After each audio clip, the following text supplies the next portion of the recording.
Gipuzkoako Euskal Pilota Federazioak 100 urte beteko ditu 2025.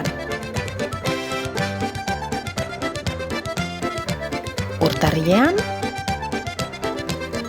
aurpegia aldatuko diogu federazioari.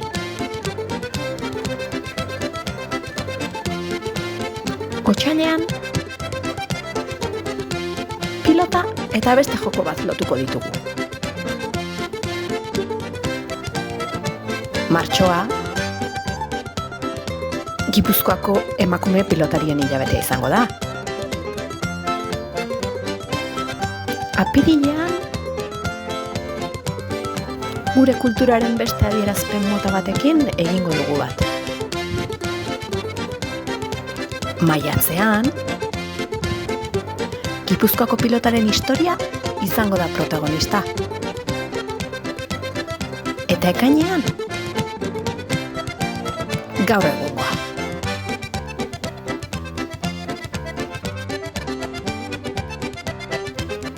Uztailean, historia jendartera gerturatuko dugu. Eta abuztuan, mendea beteko dugu.